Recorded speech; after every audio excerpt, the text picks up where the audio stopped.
Our region's business is sponsored by PNC for the achiever in you.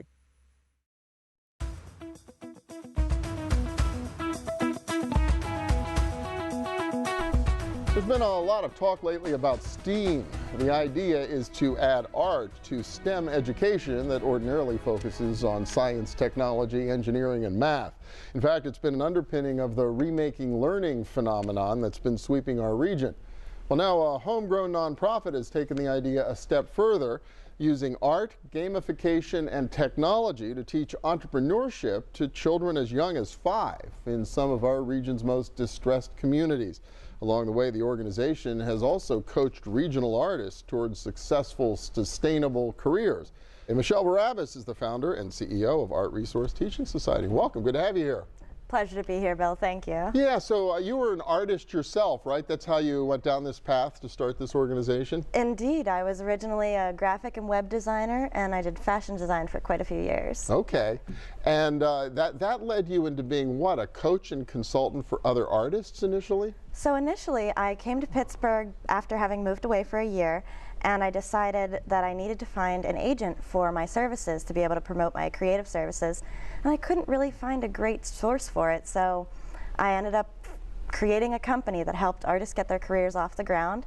I coached an initial 24 people, and they referred in hundreds, which was a little much for one person. Sure. But I ended up coaching 133 artists in 37 different professions over the last 7 years. Oh my gosh, that's really cool. We hear there's a hotbed. I think the Pittsburgh Technology Council says there are 270,000 creatives, as they call them, living in our region. So we're really a hotbed for this kind of activity. There's so many creative professionals out there that are just dying for the right work. So finding their industry and really being able to make it profitable for themselves and not having to work 2-3 jobs is a great resource. So what led you from that then into developing a program that really goes into the schools and using art to teach entrepreneurship of all things? So it was an interesting evolution. So we were holding artist and community improvement discussions every week with all of these artists that were from, my goodness, 7 different states, and we were talking about ways that we could improve the community and ways that artists could get their work out there.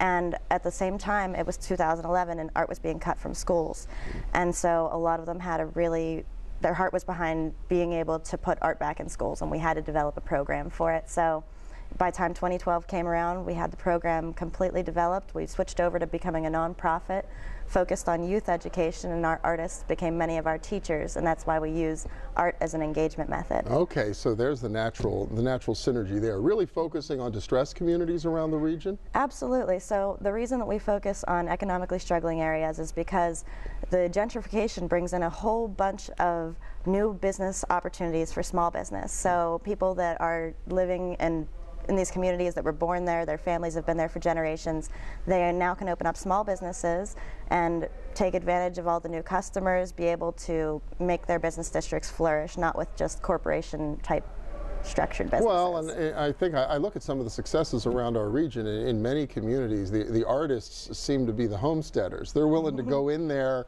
first, I guess maybe because the rents are low, but at the same time you have to be close to somebody who's going to want to buy your work. So it would seem to be the proximity between that distressed community and the market that becomes really critical to making this strategy work. I think the low cost of the property has a lot to do with the starving artist image, and that has a lot to do with the fact that we don't teach how to promote yourself as an artist in school.